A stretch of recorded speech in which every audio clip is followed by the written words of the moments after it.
what you might conceive as a work or a shoot, like you have no idea what's real and what's not. Randy, pleasure to meet you. I'm James. How are you? Very well. How are you? Good. Good. Summerslam. It's incredible to think it's been going for over a quarter of a century. What does the event mean to you personally? Well, I've had some memorable matches at SummerSlam. I beat Chris Benoit to become the youngest world heavyweight champion in history back in '04 at SummerSlam. It wasn't in LA at the time. It was in Toronto actually. But more than that, I think the first pay-per-view I was ever in was the SummerSlam where they debuted the Elimination Chamber. So that was really cool for me, though part of my career I'll never forget.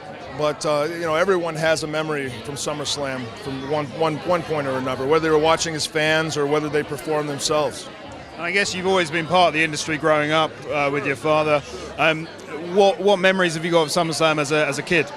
Well, just watching the behemoths of men that, here I am 5, 6, 7 years old watching these guys, and it was amazing. And not only did I watch them on TV, but they'd be around the house. My mom would cook, we'd break bread for them. My mom would cook dinner, and, Greg the Hammer Valentine, Andre the Giant, Hulk Hogan, Snuka, all these guys, Hillbilly Jim, Piper, everybody come to the house, and it was pretty cool, to feel like I had all these giant uncles that had my back, if I ever needed it. And you talk about these behemoths, your uncles, if you like. Do you think the industry's changing? Like, part of the story of SummerSlam this year is Daniel Bryan, who's like an internet darling, clawing his way up the ladder to the world title picture. Do you think that's kind of changes is upon us? Yeah. You're talking purely about just the size of the competitors, right? Yeah, I mean... And indie performers as well, kind of... Yeah. Guys are more well-rounded maybe than they were back then, and more guys are expected to be able to carry an interview or to talk on the mic, or, WWE Films is throwing guys in movies. I did one last year. I had about 20 hours of acting experience, so it's just... It is a different age, and the talent's different. The guys, they might be smaller, but I think just nowadays, weighing 300 pounds isn't great for your heart if you're not necessarily built to weigh 300 pounds. So, we got guys that are streamlined, aerodynamic, running, their stamina, and, so whatever, yeah. And I thought she was talking to me. No, that's fine. And you talk about the films. You did one last year. Any more films in the pipeline for you? No, not right now. I'm happy to just be in the ring. The last film, it was great, but I had to wrestle at the same time, so I didn't have a day off for 5 weeks, and that was hard. If I do another film, it would be great, but I would just do the film. I would tell them I can't do both. Yeah. You got a family, right? I do have a family. Yeah. So what was I going to ask you? I had a question. Yes, you talk about the travel and the schedule. You're on the road like 300 days a year, is that right? 300, maybe 250. 250. That's still quite a lot. What's the craziest thing that's happened to you on the road when you've met a fan? You can't go into it, no? Probably. I mean, I don't even know, bro. I've forgotten more crazy shit than I got hit in the balls last week in South Africa.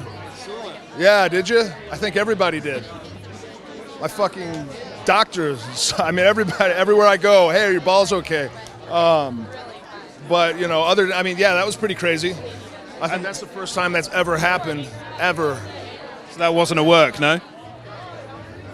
No. We pressed charges and the guy's in jail still. Oh, yeah. Did you think it was a work? No, but there's a lot of internet rumors, isn't there? Because you sold for him and everything. The internet, well, he hit me in the balls. Yeah.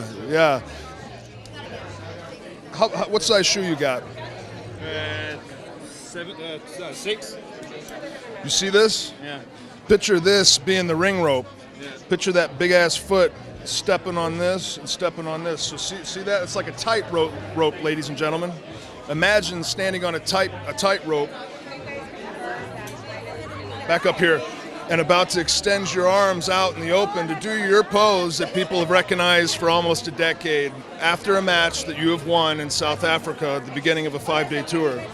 And as you're completely in your own little world going, oh, I'm so glad it's over because I can't wait to get back to my hotel and take a shower and eat some catering, you get hit in the balls. what would you do? You'd probably fall over, break your neck, and die. I had the wherewithal to make sure I fell inside the ring.